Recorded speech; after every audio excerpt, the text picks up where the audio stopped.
Following the dramatic nosedive in quality of recent AAA games, where they keep serving us undercooked sludge that barely functions, I thought that I would turn my attention to the indie game scene.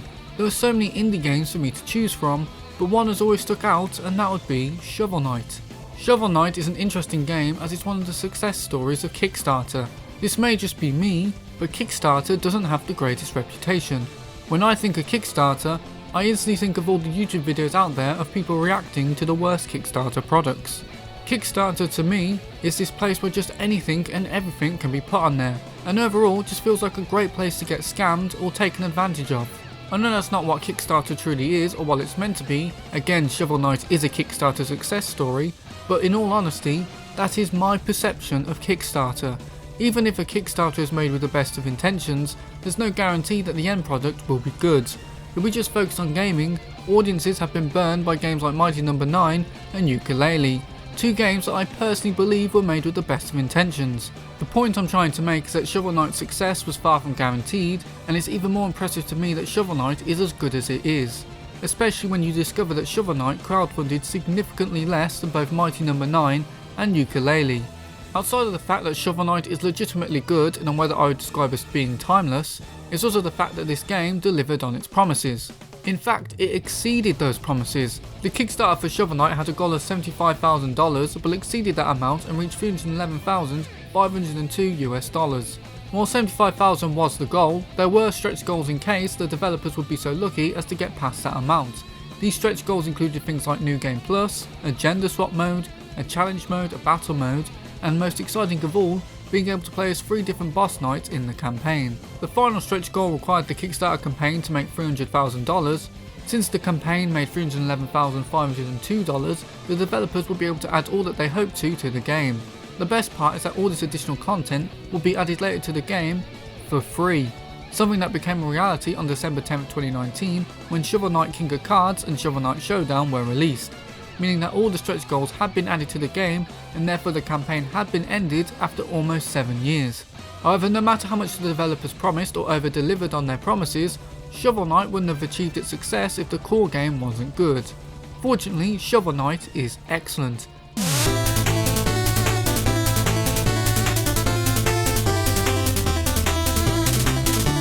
Shovel Knight Shovel of Hope is great in my opinion due to its simplicity. That simplicity applies to both its story and gameplay. Firstly, the story of Shovel Knight is about this knight with a shovel who goes around the place beating up these other knights so that he can reach the Enchantress and stop her from taking over the valley. He's also trying to find his beloved shield knight who was lost to the Tower of Fate before the start of the game. It's clearly not Shakespeare, is it?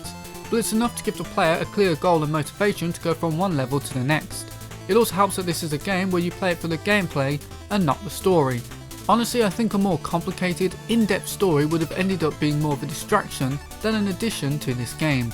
A more simple, easy to follow narrative was the perfect choice for Shovel Knight, and through sheer virtue of us playing as the character, we of course root for him to achieve his goal. And there are enough quirky little characters for Shovel Knight to come across on his journey, whether they be the bosses that you have to face, or the village people who offer you upgrades to expand on the game's story. But like I said, this is a game that you play for the gameplay and not the story, and thankfully, the gameplay is great. Like the story, it is very simple. There are literally only 2 things that Shovel Knight can do: attack with his shovel and jump. You can combine the 2 to bounce on an enemy, but outside of these 2 things, there isn't much that you can do, and honestly, I think that's for the best. A lot of games can make the error of overwhelming their players with menus and different abilities, and I find that a lot of the time I just end up forgetting what's actually available to me. By giving the player more limited gameplay options, it means that the developers can focus on building a game around that playstyle. Enemies are designed with the knowledge that they can only be bested in 2 ways, so they'll come prepared with shields to block attacks from the front or above, or they'll sprint at you so fast to mess with your timing. It's not just the varied enemy design that will challenge you, but the diverse locations that Shovel Knight has to traverse. A lot of games can fall into the issue of looking a bit plain with generic vistas and grey boring environments. On top of this, many games also lack diversity in their locations. What you see at hour 3 is what you see at hour 53. Shovel Knight jumps over that pitfall with its interesting locations. Ignoring that this game has a beautiful 8-bit aesthetic with an amazing soundtrack to boot, this game has such great variance between its locations. No 2 places in this game look the same, and of course the enemies you encounter are always fitting. Whether you fight ghosts in the Lich Yard, eels and crustaceans in the Iron Whale levels, or explosive chemical tossing madmen in the Explodatorium, every enemy feels like it belongs, and you can tell that genuine care and thought was put into not just how the enemies would attack the player, but into their design as well. As I said earlier though, it's not just the enemies that will challenge you, but the locations themselves, and again, like the enemies, the traps and obstacles that impede your path feel natural and fit the locale.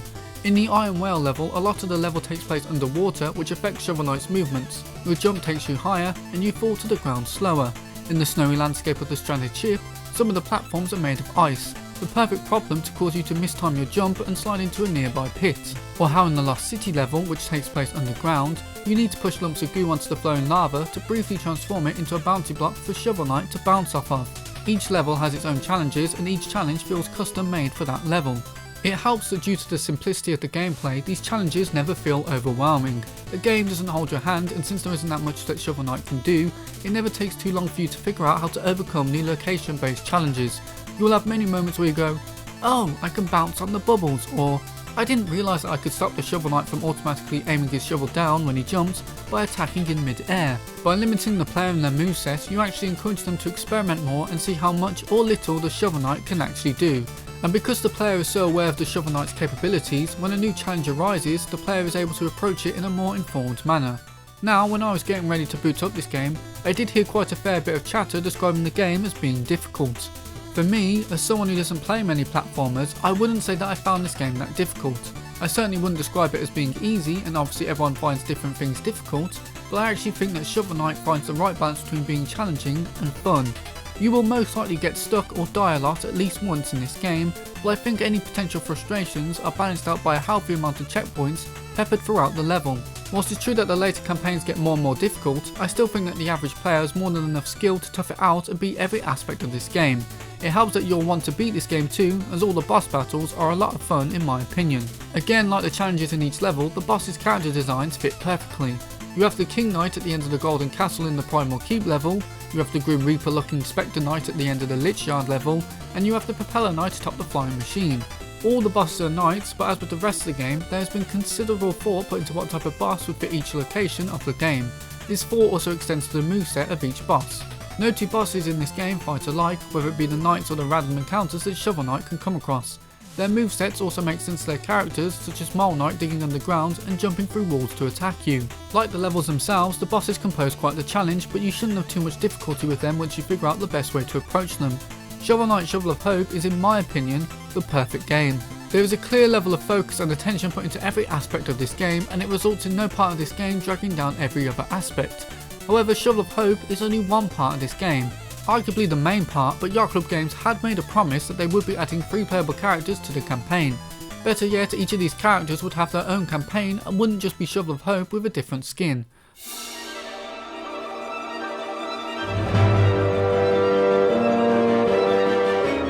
The first of these campaigns dropped on the 17th of September 2015 with Shovel Knight Plague of Shadows, where you get to play an alternate version of the campaign as the Plague Knight. Now the story of this game is one that is running parallel to the story of Shovel of Hope. This results in most of the game feeling the same as Shovel of Hope, but with some major differences. But on the whole, the levels and boss encounters are the same as the ones in Shovel of Hope. This could disappoint some people until you remember that this DLC, as well as the next two, are completely free. Plus, as I said, the differences between these two campaigns are big enough, and it doesn't feel like a complete repeat of Shovel Knight's campaign. First of all, Plague Knight has a completely different reason to fight each of the knights, a more selfish reason than Shovel Knight, a nice indication that you're not just playing as the same character again. Plague Knight wishes to capture the essences of all the knights so that he can combine them together so that he can create the ultimate potion. As this happens, you also have a love story between Plague Knight and Mona brewing in the background. Like Shovel of Hope's story, it's nothing that will blow your socks off, but it is enough to motivate the player to go from one location to the next. Now these locations are pretty similar to the ones from Shovel Knight, but there has been a bit of remixing to accommodate Plague Knight's different playstyle. Of all the playable characters, I think Plague Knight is the hardest to get accustomed to, mainly because you have to throw a bomb to jump higher. This can be really hard to judge, especially when you need to jump over large gaps. A lot of my deaths in Plague of Shadows were due to me not getting this aspect of the game right. It's also the reason why I think the levels were actually more challenging in Plague of Shadows than Shovel of Hope. However, on the flip side, I think the boss encounters were significantly easier in Plague of Shadows than Shovel of Hope, and that's due to the fact that Plague Knight can attack from a distance by throwing bombs. I defeated a lot of the bosses in this game by just standing in a corner and spamming the bomb throw attack. It helps that as far as I could tell, there was no variation in boss moveset between Shovel of Hope and Plague of Shadows. It also really helped that, to me, the upgrades were more useful in this game than Shovel of Hope. You can change the attack of your bombs, how many you throw, how long after thrown they explode. You can even add an upgrade that deals with the long jumps that Plague Knight has by having him slowly float back to the ground after launching himself into the air. I would often switch between the different upgrades too, as they each had their own uses. Whilst I said that the bosses were generally easier on this playthrough, there were two that stuck out as being a bit of a challenge, and both of these were new bosses for this campaign. The first was the Shovel Knight boss. I thought that I did pretty well playing as Shovel Knight, but fighting him showed me that I had only scratched the surface of what he could do. The Shovel Knight boss literally throws everything at you. In Shovel of Hope there are many trinkets that you can find that give Shovel Knight another way to attack enemies.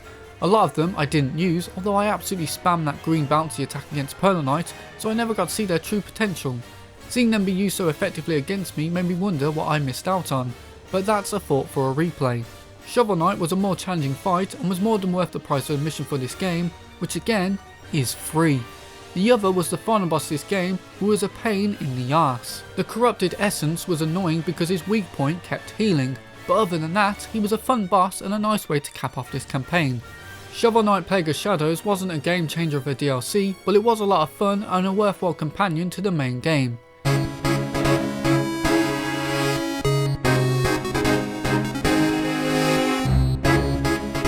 If Plague of Shadows was a good DLC, then Spectre of Torment, my favourite of the 3 DLCs, is an incredible one. Torment is the key word in the title for this DLC, as Spectre Knight genuinely has a very tragic tale in this prequel to Shovel of Hope, where we get to see the Spectre Knight recruit all the other knights for his master, the Enchantress. Now I don't want to oversell the story for this game. It is just as simple as the stories for Shovel of Hope and Plague of Shadows, and is certainly nothing you haven't seen before. But it is an effectively simple story. Spectre Knight has lost his free will to the Enchantress after she resurrects him, and must serve her. However, he does hope to be able to return to his human self through the power of his locket. The story adds some much needed depth to one of the coolest looking bosses in the game, as well as the more seemingly cold hearted. Honestly, if I was Spectre Knight then I'd probably be a meanie too. However, the greatest strength of Spectre of Torment is its gameplay. If Plague of Shadows felt very similar to Shovel of Hope, then Spectre of Torment feels like an almost completely new game. The levels have been dramatically overhauled to accommodate Spectre Knight's new moveset, which so happens to be my favourite of the playable character movesets. Spectre Knight can run up walls, use them to jump off of to other platforms, he can attack both enemies and parts of the location with his scythe to propel him forward in the air, he can even use his scythe to rail grind in certain levels. For me, progressing through the levels has never been more fun. There are also wisps located throughout the level. In Shovel of Hope you could upgrade your max health by eating some food at the village. In Plague of Shadows you could use items to temporarily improve your max health. In Spectre of Torment you find these wisps throughout the levels that permanently increase your max health. I like this because I enjoy having my health permanently get better instead of temporarily, and it also encourages the player to look into every nook and cranny of each level. Something you will want to do due to how fun it is to play as Spectre Knight. Like Shovel Knight and Plague Knight, Spectre Knight has many trinkets up his sleeve, as well as many optional outfits to choose from. I can't remember why I chose this one outfit for Spectre Knight, but I really liked that it made me look like the Green Goblin. Also, like with Shovel Knight, I just stuck with one accessory. Can't remember what it's called, but it meant that I could keep restoring my health in exchange for losing some darkness. However, it is cool that there are loads of options for the player should they want to take advantage of these options. In terms of difficulty, I would say that this is a repeat of Plague of Shadows. Levels were harder for me, but bosses felt easier, even though there were some changes to the bosses for this playthrough. And there were a couple of new bosses in this game that I enjoyed fighting as well. I love Spectre of Torment because it felt different. As good as Plague of Shadows was, I was a little bit concerned that the next 2 DLCs were just going to be a repackaged Shovel of Hope again. As much as I really like this game, I'm not someone who replays the same game instantly. When I replay a game, there has to be months or even years in between. So I was worried that I'd get sick of the DLCs. Fortunately, Spectre of Torment is dramatically different. Maybe it's because they spent longer on Spectre of Torment than Plague of Shadows, as Spectre of Torment released about a year and a half after Plague of Shadows, whereas Plague of Shadows released just over a year after Shovel Knight did. But whatever the reasoning for the monumental change for this game, I'm grateful that they did. My only real issue with Spectre of Torment is that I didn't like that they removed the map from the game. In the other 3 DLC, you can move your character from location to location by traversing a map. In Spectre of Torment, you instead have a central hub and journey through a magic mirror to each of the locations. Personally, I just missed the map, and even though I think I like Spectre Knight's hub the best, it's not like the other knights didn't have a place that they could rest at all. It's not really an issue, I'm just forcing myself to find something about this DLC that I didn't like, because Shovel Knight Spectre of Torment is one of the best DLCs I've ever played, with its engaging but uncomplicated story, magnificent gameplay, and by being the best price of all. Free.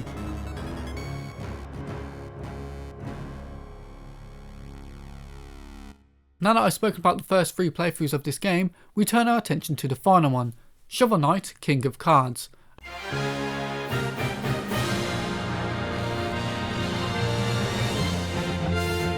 I don't know how other people feel about this DLC, but I will admit that it took me a bit of time to start liking it.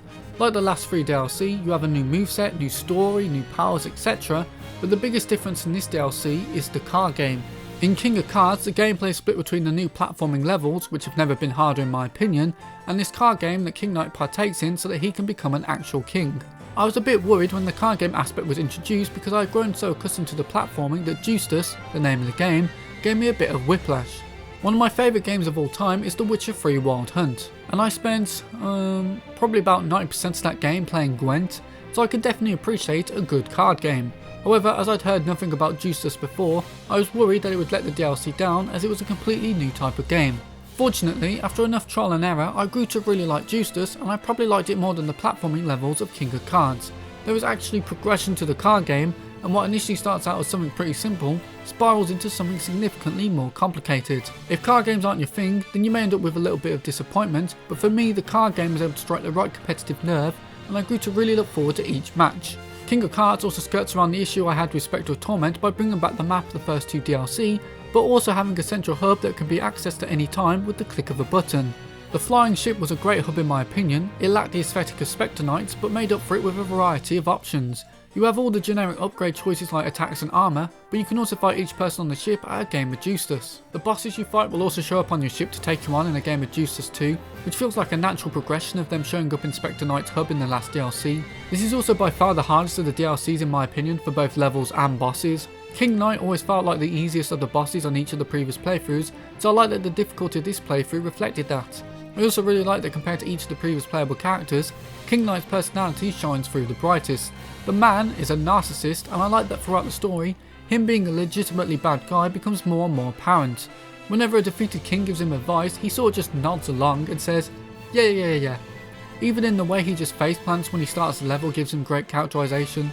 I actually think of all the playable characters, King Knight is the one who was afforded the best characterization. The one addition to King of Cards that I thought was genius was the multiple exits to some levels. On the King of Cards map, there are yellow lines and red lines. The yellow lines show the normal pathway, whereas the red lines show a secret pathway that can lead King Knight to some extra levels and some good loot. To access the red pathway in certain levels, you need to find the hidden exit. I like this because it adds more depth to the levels and encourages replayability of these levels because you'll likely want to go through both pathways to get everything. This DLC also features the best and hardest bosses of the entire game. Taking on Cardia and the very final boss were some of the most difficult things that I've had to do in a game not made by From Software. If you struggled with Shovel of Hope, then it's possible that King of Cards may be a step up too much for you, but on the whole I do think most people will have the mettle to beat this game. King of Cards made Shovel Knight 4 for 4, and it's amazing that Yacht Club Games were not only able to keep a level of quality consistent for each game, but actually improve on that level of quality for the last 2. It's made me excited for their next game, Mina the Hollower, which is also a Kickstarter game that has raised way more than Shovel Knight ever did. Hopefully it's able to live up to the massive acclaim of Shovel Knight. Shovel Knight is such an indie darling for 2 major reasons. Firstly, it's actually good. And the second reason is that Yacht Club Games did right by the players. Shovel Knight deserves every penny that it makes, and I really hope that one day we get a sequel. But until that potential future, I've been LiamNidas, and I hope that you enjoyed this video. If you did, then please do leave a like, it should boost this video in the YouTube algorithm. A comment would be great too for the same reason. Plus, I wouldn't mind discussing Shovel Knight further below. And if you really want to help me out, then please do subscribe because that would mean the world to me. Anyway, thank you for watching, and I'll see you next time. Bye bye.